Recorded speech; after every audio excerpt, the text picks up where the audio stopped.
사람은 누구나 넘어지고 싶어 하지 않습니다. 어렸을 때도 넘어지지 않으려고 안간 애를 쓰며 걷는데 어느 정도 크고 성인이 돼서도 넘어지지 않으려고 애쓰는 삶을 살아갑니다. 육신의 넘어짐이 아니라 삶에 무너지고 넘어지며 살아갈 때가 많이 있습니다. 계속해서 좋은 일이 일어나기를 바라고 우리 삶이 늘 우상향하는 그런 삶을 살아가길 원하지만 그런 삶을 살아가지 못하고 잘 달려가다가도 넘어지고 굳게 서 있는 것 같으면서도 무너질 때가 있습니다. 우리가 읽은 고린도 전서는 이 사도 바울이 고린도 교회에 보낸 편지입니다. 고린도 교회는 사도 바울이 2차 전도 여행 때 1년 6개월 동안 머물면서 복음을 전하고 교회를 세웠습니다. 근데 고린도는 고대 그리스도의 주요 상업도시로 교통의 요충지였고 또 풍요롭고 개방적인 문화가 있었습니다. 그래서 아주 도덕적으로 문란한 도시였고 다양한 문화와 종교가 혼합되어 있어서 우상 숭배와 성적 타락이 아주 심각했던 도시입니다. 그래서 고대 문헌에 따르면 코린티아조마이라는 헬라어는 고린도 사람처럼 살다라는 뜻입니다. 이의 삶은 술 취하고 성적으로 타락하고 향락적인 삶을 의미합니다. 그래서 사도 바울은 고린도 지역에 머물 때 과연 이 지역에 복음이 잘 전해질 수 있을까? 교회가 잘 서갈 수 있을까? 두려운 마음이 있었습니다. 그때 주님께서 환상으로 나타나 이런 말씀을 하십니다. 사도행전 18장 9절에서 10절에 밤에 주께서 환상 가운데 바울에게 말씀하시되 두려워하지 말며 침묵하지 말고 말하라. 내가 너와 함께 있음에 어떤 사람도 너를 대적하여 해롭게 할 자가 없을 것이니 이는 이 성 중에 내 백성이 많음이라 하시더라. 주님께서는 두려워하고 있는 바울에게 환상으로 나타나셔서 두려워하지 말고 침묵하지 말고 복음을 전하라 말씀합니다. 얼마나 그 복음이 절실하게 그 지역에 필요했으면 1년 6개월이나 머물면서 교회를 세우고 최선을 다해 복음을 전했습니다. 결국 많은 사람들이 복음을 받아들이게 되었고 교회는 굳게 서가는 것을 보고 그는 다른 지역으로 이동했습니다. 근데 그렇게 든든히 서가는 교회에 문제가 생깁니다. 첫 번째로 분열과 분파가 생겨납니다. 교회 내에서 나는 바울에게, 나는 아볼로에게, 나는 게바에게, 나는 그리스도에게 속겠다고 주장하면서 서로 파당을 나눠 싸우고 있습니다. 두 번째로는 성적으로 부도덕한 일들이 일어납니다. 이방인들도 하지 않은 음행이 그 교회 안에서 일어난 겁니다.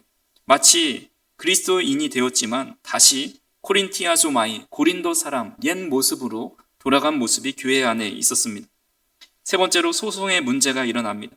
성도들끼리 분쟁이 일어나고 다툼이 일어나면 교회 안에서 사랑하고 이해하고 용서해야 하는데 그것을 세상 법정으로 가져가서 소송을 하고 있는 겁니다.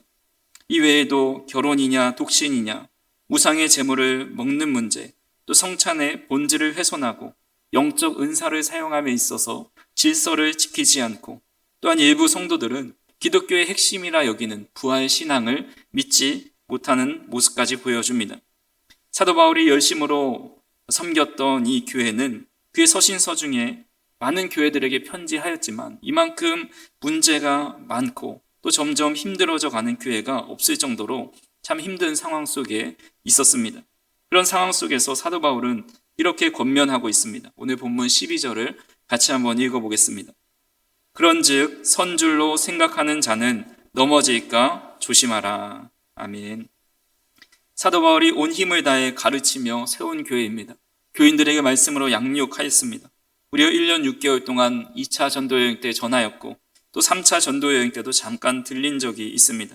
그럼에도 불구하고 그들은 많은 문제로 인하여 굳게 서 있지 못하고 넘어지고 말았습니다. 하물며 우리는 어떻겠습니까? 우리는 더 많이 무너지고 더 많이 넘어집니다.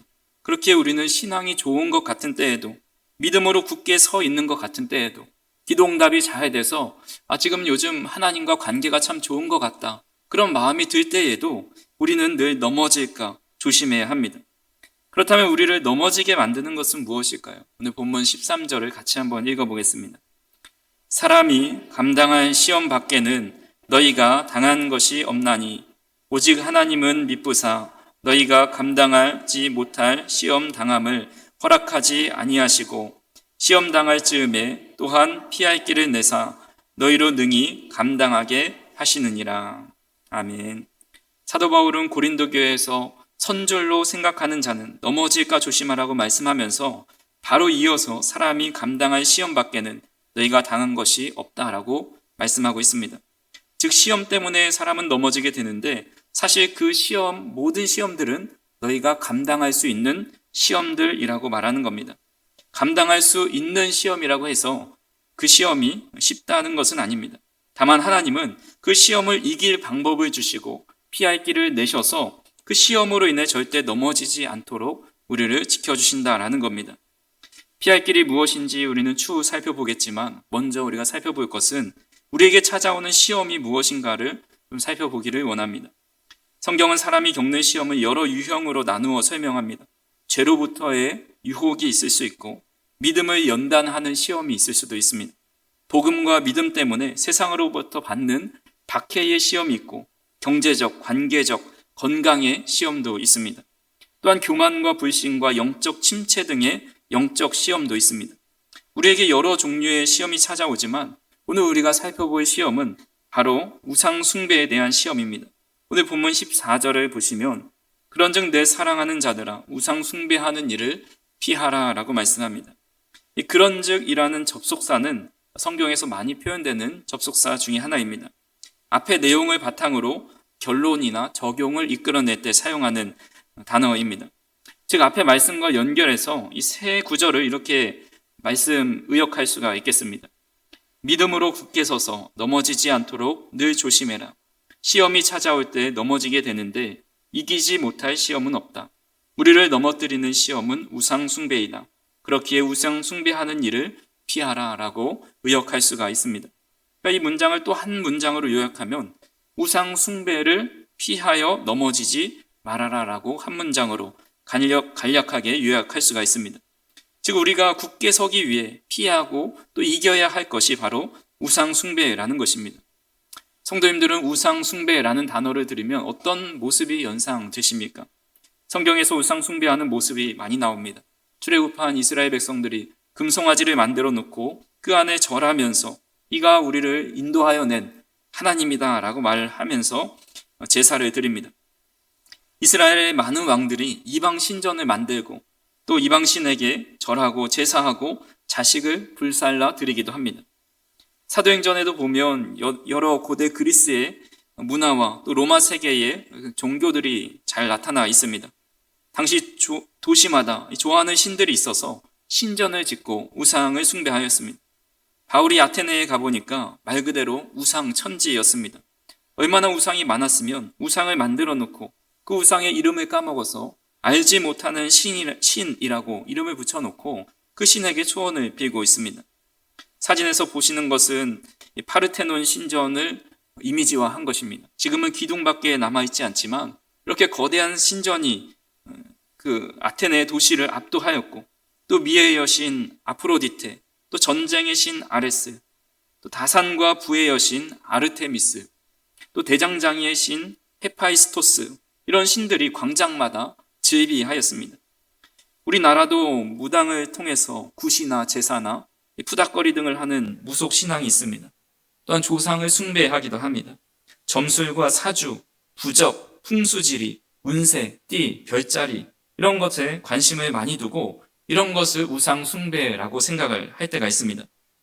나는 아세라상이나 금송아지 앞에 무릎을 꿇지 않고 우상을 만들지도 않고 또 부적을 붙여놓지도 않고 운세나 사주를 믿지 않으니 우상 숭배하는 죄에서 자유하고 난 그런 죄를 짓지 않는다고 생각을 하는 겁니다.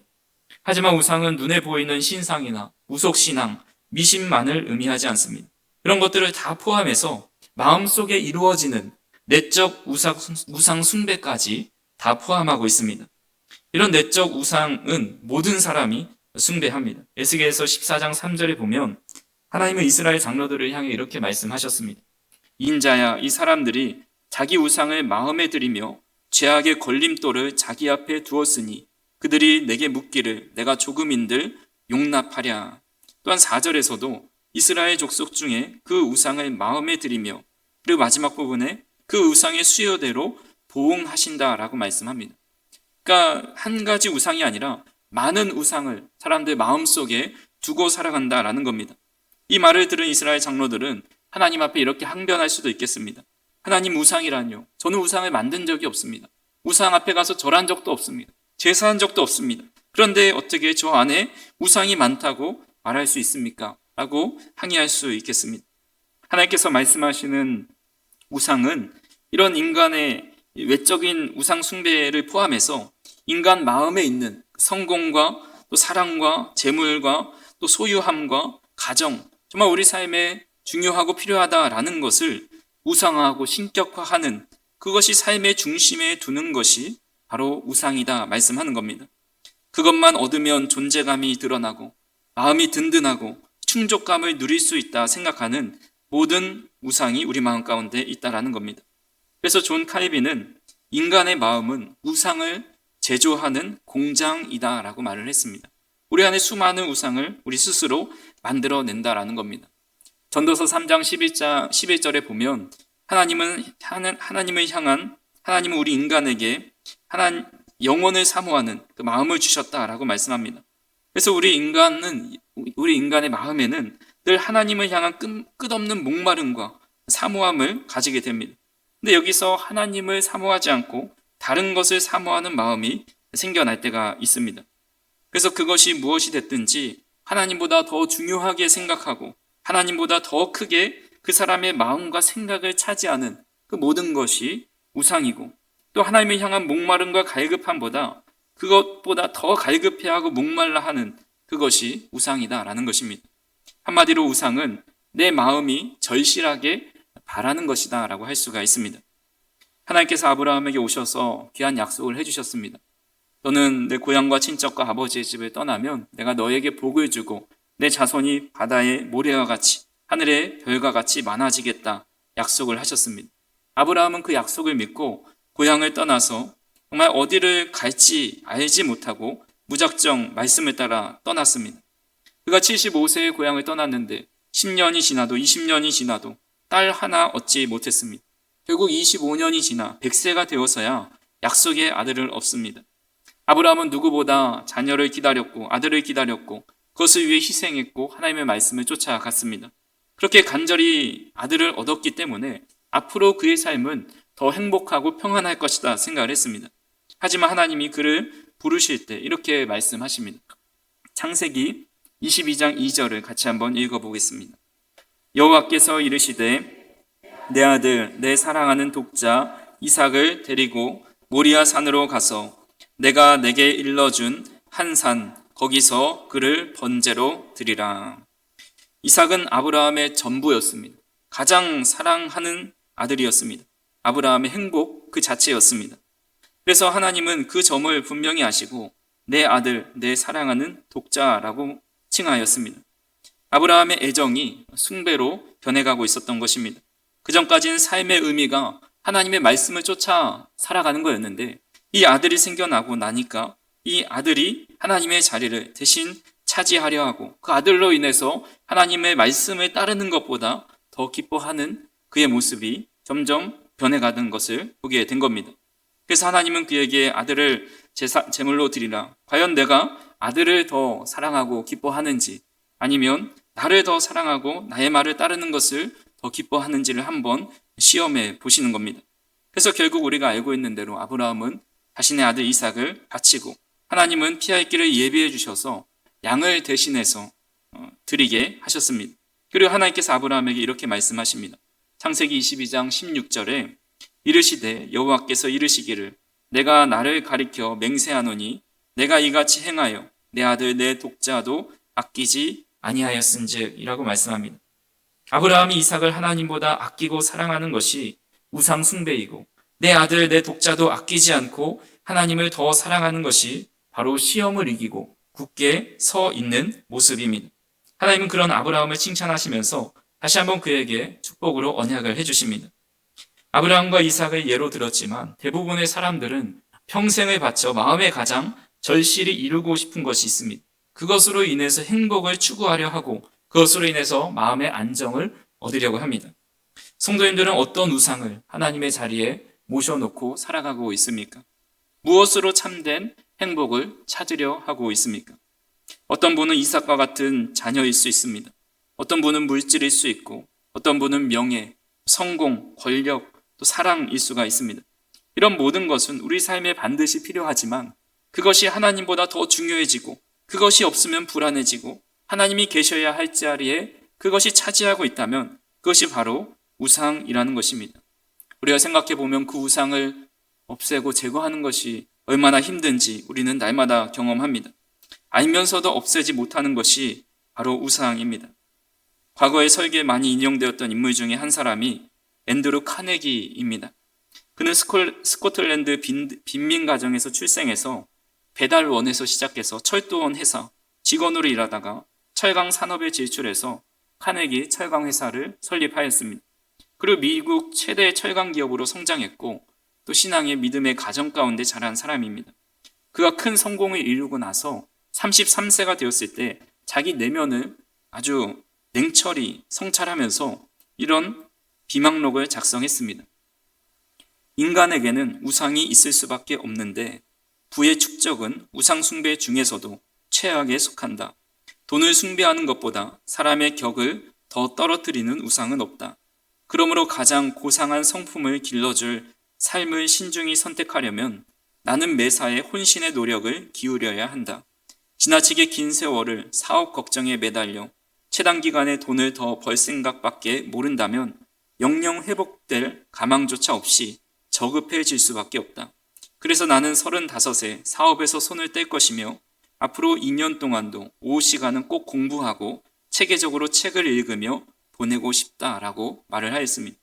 33세의 젊은 사업가가 성공해서 나는 앞으로 35세, 앞으로 2년만 더 사역을 하다가 사업을 하다가 이 사업이 점점 길어지면 내가 하나님과 멀어지고 돈만 쫓을 수 있기 때문에 2년 뒤에는 이 사업을 다 정리하고 남은 돈으로 살아가겠다. 얼마나 놀라운 성찰입니까? 과연 근데 역사를 보면 케네기가 이 자신의 마음대로 그 다짐한 대로 실천을 하였을까요? 못했을까요? 하지 못하였습니다. 이후 카네기는 자기 자신의 내면을 냉정히 성찰하면서 자신의 쓴 글대로 그가 염려한 대로 2년 후에 사업에서 손을 떼지 못했고 염려한 대로 돈을 쫓아 살아갔습니다. 더 많은 것을 얻기 위해 살아갑니다. 물론 카네기는 좋은 점을 많이 하였습니다. 좋은 일들을 많이 해서 2,000개에 넘는 도서관을 지었지만 그의 직원들에게는 악덕 업주였습니다. 제철소의 한 노동자는 인터뷰에서 많은 동료를 대변해 이렇게 말했습니다. 우리가 그에게 바란 것은 도서관 건축이 아니라 임금 인상입니다. 라고 말을 합니다.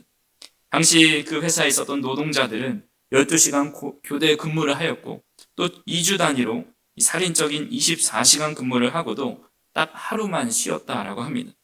결국 카네기 철강 노조가 임금을 삭감하고 노동력을 강하게 하니까 이제 결국 그 조건에 반발해서 파업을 하게 됩니다. 근데 카네기는 그때 무장 경비 회사를 투입해서 10명의 사망자가 발생하게 됩니다. 그곳에서 일했던 많은 사람들이 사고나 질병으로 40대 이전에 대부분 목숨을 잃었다라고 합니다. 앤드루 카네기는 돈이 자신의 마음의 우상임을 알았습니다. 내가 이것을 끊어내려고 2년 뒤에 사업을 접어야겠다, 손을 떼야겠다 생각을 했습니다. 알고 있었지만 이겨내지 못했습니다.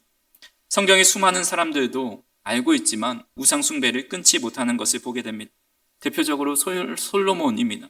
솔로몬은 하나님 앞에 겸손하게 1,000번제를 드리면서 하나님께서 무엇을 줄까 했을 때 많은 부와 권력을 구하지 않고 듣는 마음을 구했습니다. 그때 솔로몬이 말하기를 나의 하나님 여호와여 주께서 종으로 종의 아버지 다윗을 대신하여 왕이 되게 하셨사오니 종은 작은 아이라 출입할 줄을 알지 못하고 라고 고백합니다. 솔로몬은 왕이었지만 자신을 종이라고 고백했고 작은 아이에 불과하다라고 말을 합니다.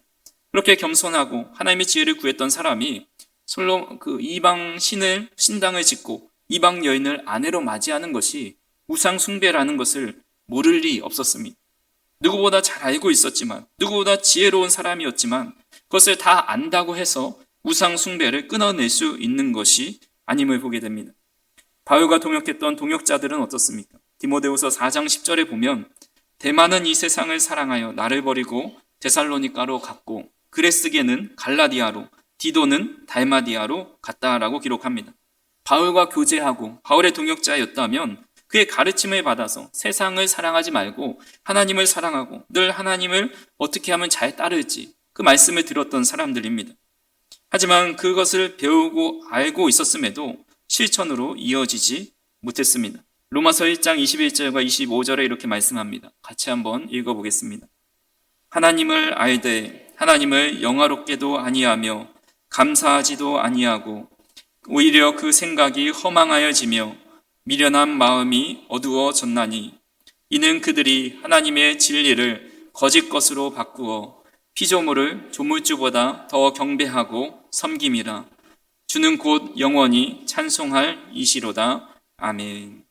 하나님을 알지만 하나님을 영화롭게 하지도 않고 감사하지도 않고 오히려 하나님의 진리를 거짓으로 바꿉니다.